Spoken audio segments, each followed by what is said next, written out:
Hello friends, welcome to Sathish Photography YouTube channel. இன்னைக்கு வந்து ஒரு டெம்பிள் வீடியோ தான் பார்க்க போகிறோம். இது என்னன்னு பார்த்தீங்கன்னா நம்ம செய்யார் அண்ட் ஆரணி பக்கத்தில் இருக்கிற ஒரு பிளேஸ் முனுகுப்பட்டுன்னு சொல்லுவாங்க, வாடிப்பந்தல்னு சொல்லுவாங்க. இங்கே இருக்க ஒரு பச்சையம்மன் டெம்பிள் தான். பல பேருக்கு ஒரு குலதெய்வமாக இருக்கக்கூடிய இந்த கோயிலை பற்றி தான் இந்த வீடியோவில் நான் சொல்ல போகிறேன். நிறைய டீட்டெயில்ஸ் அண்டு ட்ரோன் ஷாட்ஸு அதெல்லாம் வந்து வச்சு நான் சொல்கிறேன். ஃபுல்லாக பாருங்கள், இந்த வீடியோ கண்டிப்பாக உங்களுக்கு பிடிக்கும்.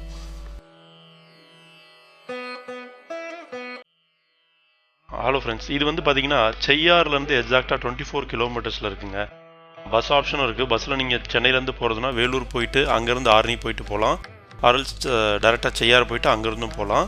அண்ட் அதுவும் இல்லாமல் நீங்கள் ப்ரைவேட்டாக போகணும் அப்படின்னா கூகுள் மேப் போட்டுட்டு போங்க, அதுதான் பெட்டர். ஏன்னா இது கொஞ்சம் இன்டீரியராக போகணுன்றதுனால சொல்கிறேன். இந்த கோயிலுக்கு அப்படியே எக்ஸாக்ட் ஆப்போசிட்டில் பார்த்தீங்கன்னா முனீஸ்வரனுக்கான 2 சிலை இருக்குது. இது வந்து ஒன்று வால்முனி, இன்னொன்று செம்முனின்னு சொல்லிட்டு. அதோட ஹிஸ்ட்ரி படி பார்த்தீங்கன்னா வால்முனின்றது வந்து சிவனாகவும் செம்முனின்றது வந்து விஷ்ணுவாகவும் வந்து இங்கே ஒரு இதில் சொல்கிறாங்க. இதுக்கு பக்கத்தில் வந்து ஒரு பெரிய பார்க்கிங் லாட் இருக்குது. அப்புறம் வந்து கோயிலுக்கு தேவையான பூஜை ஐட்டம்ஸ்லாம் வாங்குறதுக்கு அந்த பார்க்கிங் லாட் பக்கத்தில் இருக்குது. அண்டு பஸ் ஸ்டாண்டு வந்து இங்கேயே இருக்குது. நீங்கள் பஸ்ஸுக்கு வெயிட் பண்ணுறதுனா இங்கேயே வந்து வெயிட் பண்ணிவிட்டு போகலாம். அண்ட் அந்த ரோடை கிராஸ் பண்ணி கோயிலுக்கு பக்கத்தில் ஒரு ஸ்ட்ரீட் இருக்கும். இதில் வந்து இந்த கோயிலுக்கான ஐட்டம்ஸ் எல்லாம் விற்கும். விளக்கு, பொறி, இந்த மாதிரி ஐட்டம்ஸ்லாம் விற்கும். இது வந்து அப்படியே நீங்கள் போனீங்கன்னா இது நல்ல ஒரு லாங் ஸ்ட்ரீட்டாக தான் இருக்குங்க. கோயில் காம்பவுண்ட் ஒட்டின மாதிரியே போகும். நிறைய ஷாப்ஸ் இருக்கும். இதெல்லாம் தாண்டி நீங்கள் போனீங்கன்னா இப்போ நீங்கள் பார்க்குறீங்களா, இந்த பில்டிங் தான் வந்து காது குத்துறது, மொட்டை அடிக்கிறதுக்கான ஒரு பில்டிங். இதையும் தாண்டி நம்ம போனோம்னா எக்ஸாக்டாக கோயிலோட கற்பகிரகம் பக்கத்தில் இருக்கிற ஒரு இடம் இது. அதாவது கோயிலோட எக்ஸிட் வழி இது தான். அதையும் வந்து நான் லாஸ்ட்டில் காட்டுறேன். இங்கே தான் வந்து பொங்கல்லாம் வைப்பாங்க. இந்த அம்மன் கோயில்ன்றதுனால பொங்கல் வச்சு கும்பிடுறது வந்து ஒரு முக்கியமான ஒரு வழிபாடாக இங்கே வரவங்கலாம் பார்க்குறாங்க. ஸோ நிறைய பேர் இங்கே வந்து பொங்கல் வைப்பாங்க. இதுக்கான விறகுகள்லாம் பக்கத்துலேயே வந்து விற்பாங்க. நீங்கள் அங்கேயே வந்து வாங்கி வச்சுக்கலாம். அண்டு இதுதான் வந்து கோயிலோட என்ட்ரன்ஸு. இது வந்து என்ன போட்டிருக்குன்னு பார்த்தீங்கன்னா அருள்மிகு பச்சையம்மன் உடனுரை மன்னார் சுவாமி திருக்கோயில்னு போட்டிருக்கோம். இது உள்ளே நுழைஞ்சதுக்கப்புறம் நம்ம கோயிலோட என்ட்ரன்ஸுக்கும் இதுக்கும் நடுவில் இருக்க ஸ்பேஸே பார்த்திங்கன்னா ரொம்பவே பெருசாக இருக்கும். இந்த கோயில் வந்து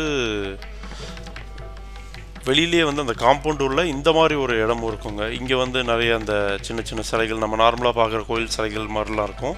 அங்கேயே அந்த மரத்தில் வந்து அந்த இதெல்லாம் கட்டுறது, வேண்டுதல்களுக்காக கட்டுவாங்க இல்லையா, கல்யாணம் ஆகணும் இல்லைனா குழந்தை பிறக்கணுன்ட்டு, அந்த மாதிரி வந்து ஒரு நம்பிக்கை இருக்கவங்கலாம் வந்து இந்த இடத்துல வந்து வேண்டிட்டு கட்டுவாங்க. இது வந்து இங்கே ஒரு ஸ்பெஷலாக பார்க்கப்படுது. நிறைய பேர் வந்து இங்கே வேண்டி எல்லாம் நடந்திருக்கு அப்படின்ற ஒரு நம்பிக்கையில் இதெல்லாம் பண்ணிகிட்ருக்காங்க. இந்த பச்சையம்மன் கோயில்ன்றது வந்து நிறைய இருந்தாலும் இந்த கோயில் ஏன் ஸ்பெஷாலிட்டி அப்படின்னு பார்த்தீங்கன்னா, இதுதான் ஃபஸ்ட்டு ஒரு கோயில் அப்படின்னு சொல்லுவாங்க. ஃபஸ்ட்டு கோயில் அப்படின்ற மாதிரி சொல்லுவாங்க. அண்டு 1000 years ஓல்டு பச்சையம்மன் கோயில் அப்படின்ற மாதிரியும் சொல்லுவாங்க. நிறைய ஒரிஜினல் ஹிஸ்ட்ரிலாம் இருக்குது இதை பற்றி. ஸோ இதுதான் வந்து கோயிலுக்கு உள்ளே போகிறதுக்கு முன்னாடி இருக்க ஒரு காம்பவுண்ட். நெக்ஸ்ட் நம்ம கோயில் போகலாம். இந்த கோபுரத்தை பார்த்தீங்கன்னாவே தெரியும், ரொம்ப ஓல்டஸ்ட்டு கோபுரம், ரொம்ப பழைய கோபுரம். அப்போ அந்த டைமில் கட்டினது. அதனால் ஒரு சிலதை மட்டும் அவங்க வந்து இப்போ மாடிஃபை பண்ணாமல் அப்படியே வச்சுருக்காங்க. அதை வச்சு நமக்கு தெரியுது இது எந்தளவுக்கு ஓல்டுன்னு சொல்லிட்டு. இங்கேருந்து வந்தோன்னா இங்கே இருக்க அந்த சிலைகள் இதெல்லாமே வந்து ரொம்ப ஓல்டு தான். இங்கே நம்ம பார்க்குற அந்த யானையும் அதுக்கு பின்னாடி வந்து இருக்கிற ஒரு பெரிய சிலையும் வந்து அப்படி தான் இருக்குது. அண்ட் இது இங்கே இருக்கிற அந்த சின்ன மண்டபம், இதில் இருக்கிற அந்த விஷயங்கள் எல்லாமே பார்த்திங்கன்னா ரொம்ப ஓல்டாகவே தான் தெரியுது. அண்டு இதுவும் வந்து வெளியில் நம்ம பார்த்த அதே முனீஸ்வரனுக்கான அதே ஸ்டைலில் தான் இருக்குது. ஒரு பெரிய ஒரு மண்டபத்து உள்ள சிலைகள் இருக்க மாதிரி அப்படியே வச்சுருக்காங்க. ஃபுல்லாகவே இது எல்லாமே பார்த்திங்கன்னா முனீஸ்வரனோட டிஃப்ரெண்ட் வெரைட்டிஸ் ஆஃப் முனீஸ்வரனோட சிலைகள் தான் இருக்குது. ஸோ முனீஸ்வரனை பேஸ் பண்ணி கும்பிட்டு வரவங்களும் இந்த கோயிலுக்கு வராங்க, அம்மனை வழிபட்டு வரவங்களும் இந்த கோயிலுக்கு வராங்க. இந்த கோயிலோட இன்னொரு ஸ்பெஷாலிட்டி அப்படி என்னன்னு பார்த்தீங்கன்னா, எப்பவுமே அம்மன் கோயிலில் துவாரபாலகர்கள் இருப்பாங்க இல்லையா, இந்த இடத்துல இந்த கோயிலில் மட்டும் துவாரபாலகர்களாக விஷ்ணுவும் சிவனும் மட்டும்தான் இருக்காங்கன்ற மாதிரி சொல்கிறாங்க. அண்ட் இந்த கோயிலோட ஒரிஜினல் ஹிஸ்ட்ரியை வந்து இங்கே இருக்க புதுசாக கட்டின இந்த மண்டபத்தோட மேலே இருக்க பெயிண்டிங்ஸ்லேயே வந்து பார்க்கலாம். எப்படி திருச்செந்தூர் கோயிலெல்லாம் வந்து பெயிண்டிங்ஸ்லேயே வந்து விளக்கியிருப்பாங்களோ அந்த மாதிரி இந்த மண்டபத்தோட டாப்பில் வந்து ஃபுல் பெயிண்டிங்ஸில் இருக்குது. இதுக்கு இந்த கோயிலுக்கான நிறைய ஹிஸ்ட்ரிஸ் இருக்குது.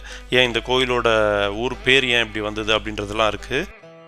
பார்வதி வந்து சிவனை வழிபடுறதுக்கு போகும்போது தான் கையாலேயே சிவனை உருவாக்கும் போது மணலால் உருவாக்குனதுனால மன்னார் சாமி அப்படின்ற ஒரு பேர் வந்ததாக சொல்கிறாங்க. அண்டு அது மாதிரி நிறைய சின்ன சின்ன ஹிஸ்ட்ரிஸ் இருக்குது. இது வந்து நீங்கள் பார்த்தீங்கன்னா தெரியும். அண்ட் இதெல்லாம் பார்த்தீங்கன்னா அந்த ஓல்டு டைப் சிலைகள் தான் இருக்குது. இதெல்லாம் வந்து 1000 years ஓல்டு சிலைகள், ஆனால் தான் அப்படியே இருக்குது. சிலதெல்லாம் உடஞ்சதுனால சிமெண்ட்டில் வந்து இது பண்ணி வச்சுருக்காங்க. இந்த கோயிலில் வந்து பார்த்திங்கன்னா இருக்கிற முக்கியமான சாமிகள், அதாவது அம்மன், அப்புறம் சிவன், விஷ்ணு, இவங்க 3 பேருமே வந்து கிழக்க நோக்கி தான் ஃபேஸ் பண்ணியிருக்காங்க. அண்ட் அதே மாதிரி இதில் வந்து சிவன் வந்து லிங்க வடிவில் இல்லாமல் மனித வடிவிலே சிலையில் இருக்குது. அது வந்து நம்ம அம்மன் சிலைக்கு பக்கத்திலே இருக்குது. இந்த கோயிலில் வந்து பச்சையம்மன் அப்படின்றதுனால உங்களுக்கு வந்து குங்குமமும் பார்த்திங்கன்னா பச்சை கலரில் தான் இங்கே தருவாங்க. அண்ட் இந்த கோயிலில் வந்து என்ன ஒரு ஸ்பெஷலாக வேண்டுதல் பண்ணுவாங்கன்னா, வளையல், புடவை இந்த மாதிரி ஒரு இதை வாங்கி சாமிக்கு வந்து வேண்டி கொடுப்பாங்க. அங்கேயே அதுக்கான எல்லா ஐட்டமும் வந்து சேல் பண்ணுறாங்க. ஸோ உங்களுக்கு வந்து ஈஸியாகவே இருக்கும். ஸோ ஜஸ்ட்டு இங்கே உங்களுக்கு நம்பிக்கை இருக்கவங்க இந்த கோயிலுக்கு இந்த இதெல்லாம் வந்து ஃபாலோ பண்ணி போங்க. அண்ட் இதுதான் வந்து என்ட்ரன்ஸ் வழியில் நம்ம எக்ஸிட் பண்ண முடியாது. இதோட வழியே அப்படி தான் வந்து பண்ணியிருப்பாங்க. கோயிலை சுற்றி வந்தவுடனே ஒரு சனீஸ்வரன் நவகிரகங்கள் இருக்கும். அதை தாண்டினோடனே இப்படி ஜஸ்ட்டு எக்ஸிட்டு இப்படியே வர மாதிரி தான் இருக்கும். இதுதான் வந்து அந்த எக்ஸிட்டு. இங்கே தான் வந்து அந்த பொங்கல் வைப்பாங்க அப்படின்ற மாதிரி சொன்னேன். இந்த ஸ்ட்ரீட்டோட எண்டிங்கில் போனீங்கன்னா வெளியில் போயிடலாம். ஸோ இதுதான் வந்து கோவில். இந்த கோயில் வந்து முனுகுப்பட்டு அப்படின்ற இடத்துல இருக்குது. வாழைப்பந்தல்னு சொல்லுவாங்க. அண்டு இது வந்து செய்யார் பக்கத்தில் ஒரு 24 kilometers இருக்குது. ஆரணியிலேருந்தும் ஈஸியாக போயிடலாம். இந்த கோயிலை பற்றி டீட்டெயில்ஸ் வந்து நான் ஓரளவுக்கு சொல்லியிருக்கேன். இன்னும் சில டீட்டெயில்ஸ் டிஸ்கிரிப்ஷனில் போடுறேன். அட்ரஸும் வந்து டிஸ்கிரிப்ஷன்லேயே போடுறேன், நீங்கள் பார்த்துக்கோங்க. இந்த கோயில் போகணுன்னு இன்ட்ரெஸ்ட் இருக்கவங்க கண்டிப்பாக ஒன் டைம் போய் விசிட் பண்ணுங்கள். இங்கே வந்து மண்டே, ஃப்ரைடே அண்டு சண்டே வந்து ரொம்ப இம்பார்ட்டண்ட். ஆடி மாதத்தில் எல்லா நாளுமே இம்பார்ட்டண்ட்டாக இருக்கும். ஸோ அதுக்கேற்ற மாதிரி பிளான் பண்ணி போயிடுங்க. கூட்டம் அதிகமாக இருக்கும். தேங்க்ஸ் ஃபார் வாட்சிங் Sathish photography YouTube channel. Thank you.